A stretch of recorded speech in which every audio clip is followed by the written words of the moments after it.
Australian mortgage holders are bracing for the impact of the latest 0.25% rate hike. Australian property bubble in 2023. Today we're going to make an argument for the Australian property market to crash. I know we're back here again talking about real estate, but let's face it, the current environment that we've lived through has sprung up the biggest headwinds for real estate that we can all remember. In this video, we're going to go over the core arguments of why the property market is cooked and the Australian love addiction with real estate is about to end. Anyway, let's talk about the elephant in the room, and that is rising interest rates, and then we'll get into other things like inflation and the rising cost of living. The main factor for house prices dropping is rising interest rates. In the past 12 months, interest rates went up a whopping 267%. That is from 1.89% to 5.04% for the standard home loan. The largest expense for the average Australian just went up 267% in 12 months. How could the property market not crash?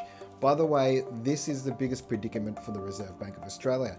They don't know if the aggressive stance they took to interest rates in 2022 have worked, because the data around the reduction in consumer spending is lagging. At the end of the day, the damage has been done already. It's only a matter of time.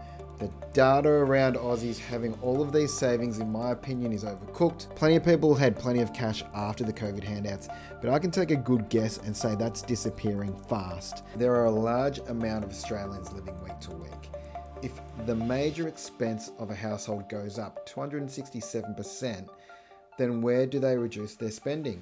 I'm going to make a point here because some smarty pants is going to mention the whole 267% thing. That's how much interest rates have gone up and not the actual loan repayments. I get that. I can reassure you that rising interest rates is an issue because I'm the one who's getting the calls from everyone every day for the last 6 months or so.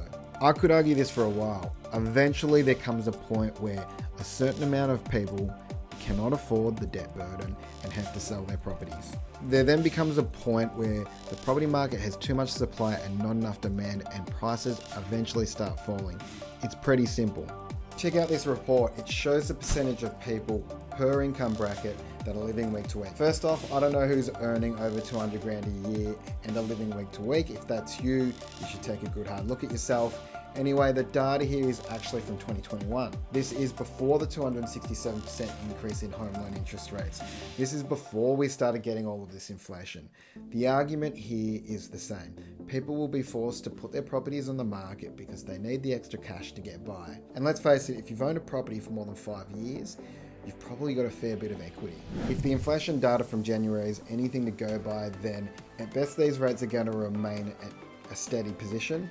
This means that the cost of living is still increasing at a very elevated pace than what we're used to. Here's the canary in the coal mine. The only reason we aren't in a recession right now is strong unemployment figures. Take a look at this graph. It's from the US economy and it shows unemployment always reaches its low just before a recession. And it makes sense, right? All of the cheap money is flowing through the economy, businesses are reinvesting for future profits. Then all of a sudden, bam, the money's gone. The smart people start holding onto the cash because they know something's coming. I'm not sure if you're aware of what's going on amongst some of the world's biggest companies, but they've been cutting back on staff in recent months. That's a signal to me that there's tough times are coming, aka recession. Throwing the extra hardship of recession onto the economy is going to force people to sell because on aggregate, income levels are going to drop. Now, I get that the government's job is to manage the economy and they can ease on interest rates, but what sort of government's going to be proactive here? It's all reactive. This is how our governments are working at the moment, and it means the damage is already going to be done. Guys, if you want to learn about arguments for the property market increasing, then check out a video I did a few weeks back. I'm loving the comments, guys. Feel free to post whether you agree or disagree. As for what actually happens, time will tell.